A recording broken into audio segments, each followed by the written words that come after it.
Namaskar and welcome to ChangeMakers. I'm Shubhendu Ghosh. The success of Chandrayaan mission has been a historic milestone for India's space sector. Today, talented space entrepreneurs are expanding India's capability in every domain. They are ushering in the age of space innovations.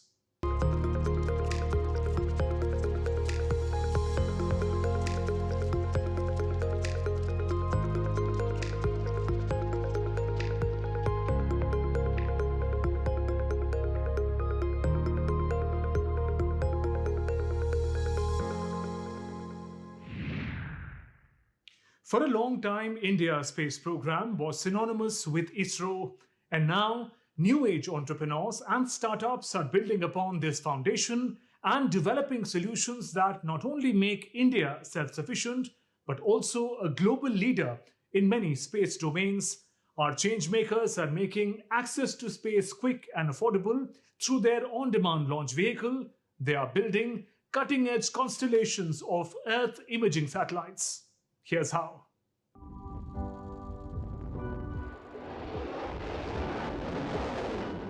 India is emerging as a leading spacefaring nation in the world. Young startups are playing a key role in introducing new innovations and capacities to the fast-growing sector. Our first changemakers is Agnikul from Chennai, founded in 2017 by Srinath Ravichandran and Moin SPM. Agnikul is founded on the idea that getting to space should not be the most challenging part of being a spacefaring species. They enable quick and affordable space access through their launch on-demand vehicle, Agniban. It is a highly customizable two-stage launch vehicle capable of taking up to 300 kg to orbits around 700 kilometers high. Agniban can access both low and high inclination orbits and is completely mobile. It is a two-stage launch vehicle powered by semi-cryogenic engines driven by electric motors. They plan to make a rocket that is entirely configurable according to the customer's needs. Since their rockets are built specifically for each customer, they offer a significant degree of flexibility in costing and time to launch for small satellites. Agnikul has established India's first private launch pad at ISRO's most commonly used launch pad, Sriharikota. The facility will be used for testing and developing new launch vehicles as private sector becomes increasingly involved in the Indian space program. It will enable customers to have access to one additional spaceport in the country. Agnikul won the National Startup Award 2021 in the space sector. Our next changemaker is Pixxel from Bengaluru, founded in 2019 by Awais Ahmed and Kshitij Khandelwal. Pixxel is a space data company that builds constellations of Earth imaging small satellites to provide hyperspectral images of Earth at daily frequencies. It also specializes in analytical tools to mine insights from that data. The constellation is designed to provide global coverage every 24 hours with the aim of detecting, monitoring, and predicting global phenomena. Hyperspectral imaging is a technique that analyzes a wide spectrum of light instead of just assigning primary colors of red, green, and blue to each pixel. Pixxel satellites are big performance packed in a very small package, smart, lightweight, and technologically advanced versions of present-day satellites that reduce production and launch cost while expanding the depth of information received. They help gather up to 50x more information compared to today's datasets. The data beamed down from Pixxel satellites is made accessible through a powerful data platform, allowing a near real-time insights to be generated. The platform will redefine the range of opportunities that geospatial data enables for businesses and governments. Pixxel's expertise has diverse applications, from monitoring crop health to promoting sustainable development practices to enabling precise surveying operations, among others. What amazing innovations! Let's now meet our changemakers, learn more about their work and vision. Let me welcome Srinath Ravichandran, co-founder and CEO Agnikul, and Awais Ahmed, founder and CEO Pixxel. We learnt about your unique organizations. Welcome to ChangeMakers. Thank you, Shubhendu. Nice to be here. Yeah, thank you. Thank you, Shubhendu, for having me over. Thank you. First, I'd like to learn from both of you. How do you reflect on this very exciting phase in India's space sector? The success of the Chandrayaan and the rise of very talented space startups. Sure. So I think this is really a once in a lifetime unique opportunity that exists for any space sector player in the country, because I think three things are coming together in one shot, right? First, let me talk about the most external factor here, which is that there's a lot of global demand. Space as a sector itself is being seen as a very viable and profitable business by investors and everyone across the world. But now, if you come back to a little more local, the markets here itself, I think one thing that has happened ever since the country has, had a very stable clarity on policy now, with the setting up of in-space, with, all the way, all the regulatory aspects being, much, much clearer now. I think there is an enormous amount of confidence in the system in India today, right?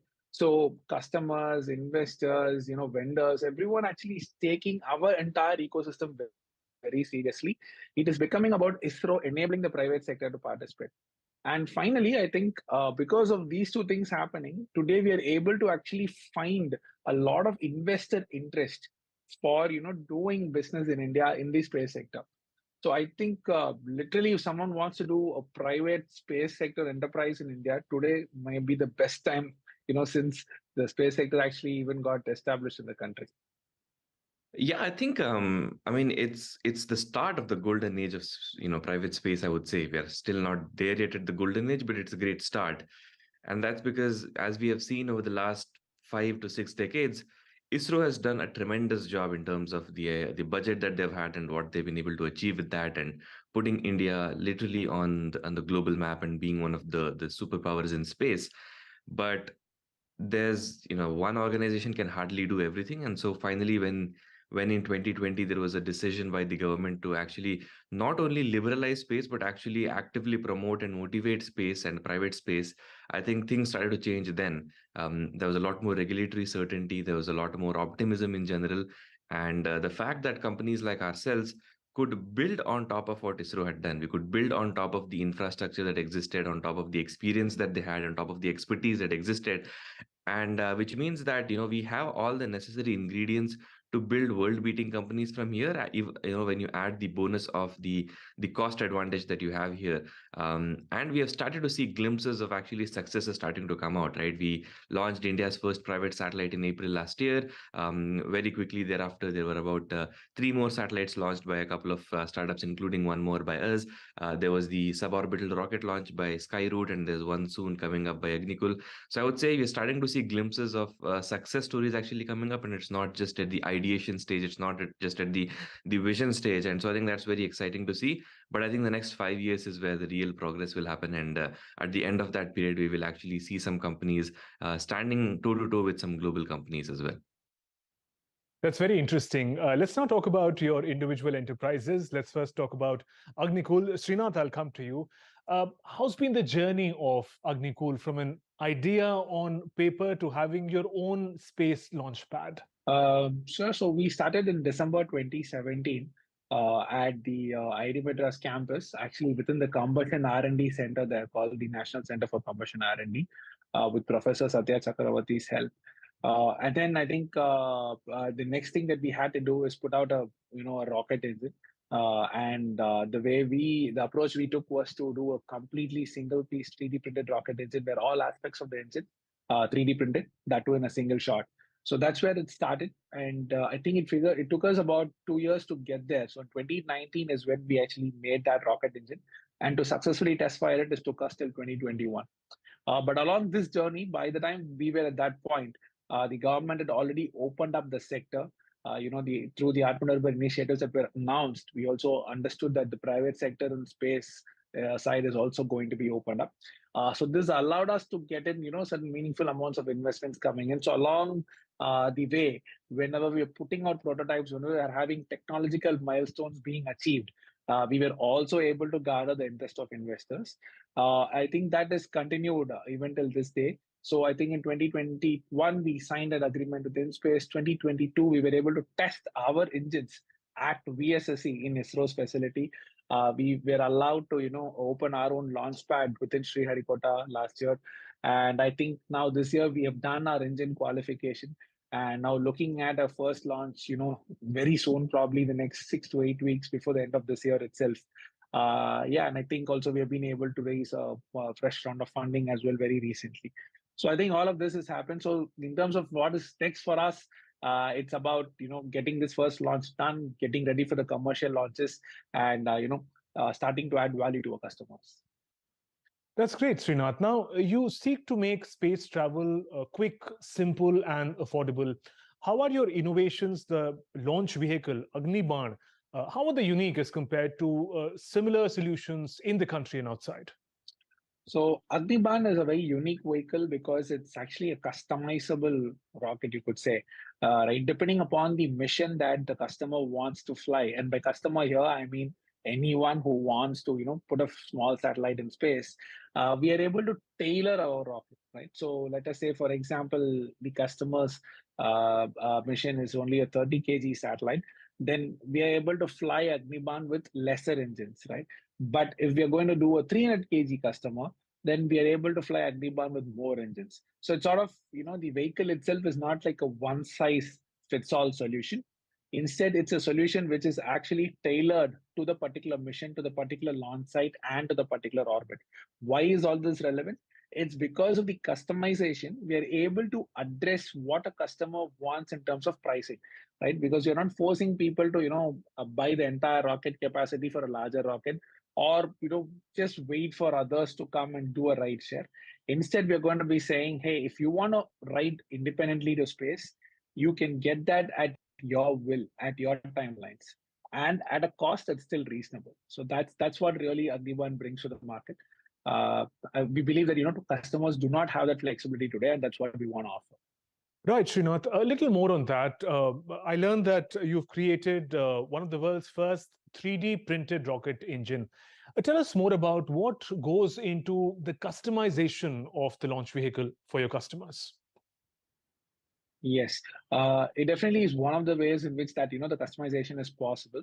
I think the main way in which the customization is made, a feasible solution, is by keeping the controllability of the vehicle in the design stage itself to have only a minimum number of engines, right? So our vehicle can fly with as many as 7 engines in the first stage, but we decided that we'll try to strip down the bare minimum control authority in the vehicle, right, to as little as possible. So the vehicle is actually fully stable with just 4 engines.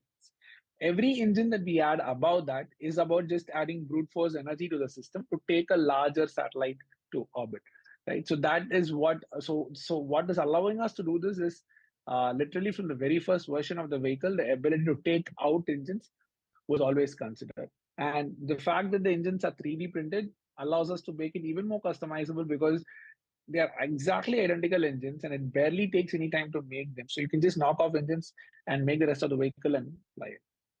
Srinath, it's great to learn about Agnikul. Let's now talk about Pixxel. Awais, tell us about the journey of Pixxel. You call yourself a data space company.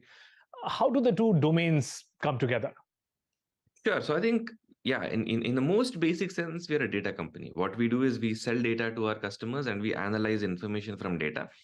It just happens to come from space because there are certain advantages for collecting data from space, because we put a constellation of satellites up in there, and there will be eventually 24 of our satellites which will be covering the entire globe on a daily basis, which means if I'm looking at New Delhi today, I'll be able to relook at it within 24 hours, and same goes for Bengaluru, same goes for Chennai, and so on, which provides the regular frequency needed to see things consistently at the same level, at the same illumination conditions, etc., etc. But simply said, yeah, we are photographers from space. We look at farms from space, large farms and see how they are doing. Are crops healthy? Is there nutrition lacking in the soil? Are there any crop diseases that have popped up somewhere? Or we can look at forests and identify biodiversity content. How is the species composition changing? Is there a risk of forest fires? Or we look at oil and gas pipelines and we see if there's any leaks there from methane or an underground oil pipeline and so on. So various different industries, various different use cases, but our goal is simple: build a health monitor for the planet. How do we do that? We do that by imaging the earth on a global basis, on a daily basis, and seeing how things are changing and using that information to provide inputs to companies to make better decisions, or to government to make better policy or take better decisions and so on. So that's in a nutshell what we do. And what separates us is the fact that we do what is called hyperspectral imaging, which has not been done commercially and privately ever globally. And hyperspectral imaging, by the virtue of the fact that it captures information in hundreds of wavelengths, means it's unique and it has capacity to see things that are invisible to today's satellites. So that's what makes us unique. But in essence, what we do is we send these satellites up, they take images, we beam them down, and we analyze them. That's interesting, Awais. Now, we know that there are many imaging satellites out there, up there. What makes your satellites unique, and what are the ways in which they are helping solve many problems here on Earth? It's a very new technology. It's being used on ground for a couple of use cases, as far as I can see. One is the food processing domain. So you have these cameras kept in these supply chains where you have fruits coming out, and the hyperspectral cameras can see rotten fruit from inside, which you can't see from outside, right? One example. The other example is in the medical domain, where you are able to see cancerous cells from non-cancerous cells. But as you can see in both these cases, the cameras are very close to the things that they are seeing. They're very, like you don't have to build them for large distance imaging. So it's kind of easier to do that. That's been happening over the last 5 years. The challenge was, how do you do that from space? Because, when we started in early 2019, I was still in college and I was exploring what to do, and came across hyperspectral imaging that NASA had done and proven. That satellite has since been decommissioned, but it was a coarse resolution imager, but it was beaming down this data. And there was so much research showing that if you looked at today's image and you looked at a hyperspectral image, you could see like 50 times more. Like in the case of a farm, you could see soil nutrient content, crop species, you could see pest infestation, crop disease, that you couldn't see with any satellite that is non-hyperspectral in space today. And to our surprise, no one else was doing it. So then we got down into the nuts and bolts of why was no one else doing it. Because it was tough to build a camera like this, because having something from an altitude of 500 kilometers from the surface of the earth, while making sure we can see it at a high resolution and we can have it at high quality, was the challenge. And so we said, okay, let's break it down into its different components and let's think from first principles. Let's look at the optical system. Let's look at the sensor part of it, which makes it hyperspectral. Let's look at the electronics. And then we started from scratch. And over the last 3.5 years, over consistent iteration and experimentation, we have gotten to a point where we have now built the world's best hyperspectral cameras that have ever been built, which are able to do a 5-meter resolution imaging from an altitude of 500 kilometers in space, right? So I think it's definitely not been easy because no one has done. We had to design it from scratch. We couldn't just go out and procure it from somewhere. So that's been the challenge. Now, Awais, it's great to learn that you're also set to manufacture satellites for the Indian Air Force. How's been that experience, getting an opportunity to help India become self-reliant in defense? Yeah, so I think that was something that we didn't really anticipate that we would do. It's just an opportunity that came our way, right? So over the last 3 years, we have built up an immense repertoire of different skills of building satellites, because we're probably the only company that in India that has designed, built, integrated, launched, and operated satellites end to end, and especially not just small CubeSats or not small satellites, but these are actual commercial, fairly large satellites that we've been able to do. And given that we have the facility for that, we have the people for that, we have the experience of doing that. When the IDEX opportunity came our way, where there was this grant opportunity to say, look, the Indian government is needing its own satellites built and developed indigenously in the country, we said, why not leverage our expertise to do that as well? And of course, I mean, we are more than happy to contribute to the nation in terms of the capacity we already have. It's good to learn about the fantastic work done by Pixxel. Awais, now, from both of you, I'd like to learn that I understand that India's space sector occupies about 2% of the global space market, which stands at about upwards of $400 billion. What is your assessment of the way forward, the growth of the nation in this sector? So I think India is definitely considered, a space-faring nation, right? So from that context, I think we actually are, on the much, much lower side of how much market share we deserve to have in the sector itself. One of the reasons may be the fact that, people are generally hesitant or having a little bit of lack of clarity on policy. Right. But today that part has been sorted. So that's why I think you can see a rapid increase in the number of startups in the space sector itself. The number I think stands above 150 plus today. And I'm seeing more and more people still starting to come in all aspects, not only just launch vehicles, right? So, but coming to launch vehicles itself, I think India has really figured out the art of going to space reliably. We have PSLVs, DSLVs, the new, the SSLV as well finally flew well. So I think we know what it means to build an orbit, a rocket that takes a spacecraft or a satellite to orbit. So in that sense, I think we should have a much larger share of the market itself. I think ISRO is definitely going down that direction, opening up the LVM-3 vehicle to even some of the private missions. Like we saw a couple of missions with OneWeb, for example, right? So I think it's definitely happening in that direction. But I think the bigger picture is going to be, given all of this momentum, we're going to see more private players come, and that is what is going to rapidly increase the revenue potential that the country itself is having in terms of adding to the space sector. So we'll easily be in the 8 to 10% plus range, I think, in the next 10 years or so.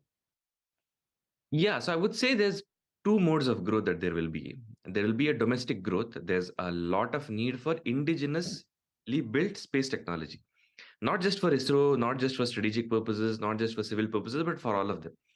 In the sense that ISRO has done a tremendous job, but they've always been limited by capacity. They can, I mean, one organization can only do so much, but with so many other companies now coming up, the rocket companies, it'll be important to have indigenous launch capability where you can launch satellites on an as needed basis on a very quick turnaround, or having satellites that can do a variety of different things from different companies such as us or some others. So I'd say there's that growth, that there'll be a domestic only market.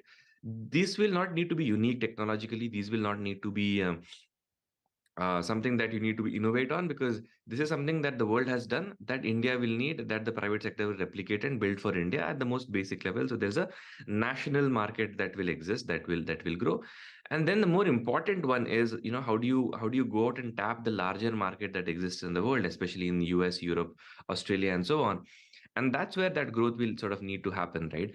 There's a lot of reports that are going around which says we need to aim for 10% of the market by 2033 or so on. And absolutely, I think we need to aim for that. But we also need to be cognizant that it won't be easy without building something that's truly innovative or really, really inexpensive, which obviously, India has shown that it can do economically. So I would say that growth potential exists. It will not be easy to get to 10% of the global market by 2033, but we will absolutely try, which means that there needs to be a lot more funding. There needs to be a lot more procurement of things by the government and others. So the first will be catalyzing all of these innovations within the country, giving everyone a foundation to then expand internationally and contribute to exports as well. So that's where we could potentially, hopefully end up. And that's the unofficial aim of the industry, I would say. And finally, how do you see the road ahead for other young entrepreneurs in the space sector? What kind of opportunities and challenges lie ahead of them? So I think this is literally the best time in to be building a space tech startup in our country. So anyone who has even a remote inclination for space and who wants to build a business should seriously consider starting. And there is no right time to start. And this is a little more of a general startup Gyan thing, that there is always going to be some plus and some minus at any point in time to start a business. So if someone wants to start a space sector business, let them just start it today. I think the two things that people can keep in mind is there is an active investor pool in the market today that can support space tech startups. It's not like a unconventional thing anymore, doing a space startup in India. And finally, I think there are a lot of institutions, a lot of facilities in these institutions, like the academic institutions, right? Like any IIT or a lot of the other universities, government labs, government, facilities, wherein hardware needed to qualify stuff to go to space is already available. So generally, this notion about you need a lot of capital to start a space sector business, it need not be the case. At least when you're getting started, there is a lot of there are a lot of opportunities in the country. There's a lot of resources in the country to tap into. So rights policy, investors are warm. There are resources. So we should just go ahead and start building more space startups. That's how I'm looking at it. Yeah, the challenges I think remain the same. The challenges remain raising funding after a certain point in time. You need this is probably one of those sectors where you actually do need external funding to build stuff quicker and to be able to experiment, where you can not bootstrap things, right? So raising funding will continue to be a challenge. I think the demand for the amount of money required will always kind of outpace the supply that's there within the country, at least. But on the flip side, the good thing is I've personally seen over the last 3 years an immense uptick in the investment potential or the appetite by the investors in India. When we started in 2019, this was before the regulations were announced. There were so many questions on whether this would even be allowed and whether we can do this and whether we would get the certifications to be able to do this. And thankfully, now that's changed and there's no questions around the regulations anymore. And there have been some success stories which others can point to and say, yes, companies in India and startups in India can also build it. So very right time right now. If someone's really passionate about it and has the skill set or can pick up the skill set, there is enough grant money going around through IDEX, through InSpace to get started even without having to raise money, which someone can use to build a prototype, which someone can build to show some level of progress, which they can use to raise more money to then go out and do something commercially. And the world now is also seeing India in a more positive light from a private standpoint, which means the availability of international pool of capital into the country is much higher than it was 3-4 years ago. And it should get much easier once the FDI policy comes out, which would ease the automatic route of investment rather than going through the government approval route. So yeah, very exciting times for everyone. And absolutely the right time to start a space company if there ever was one in India. On that note, thank you very much, Srinath, Awais, for joining us on ChangeMakers, sharing your amazing stories. Our best wishes to your fantastic teams. Thank you. Thank you for having me. Thank you so much. Thank you so much, Yupendra. It was a pleasure to be here. It was great meeting our changemakers. Their achievements in the sky has transformative impact on life on Earth, for the people and the planet. There are many exciting innovations and missions to look forward to. But for now, I will take your leave. Namaskar.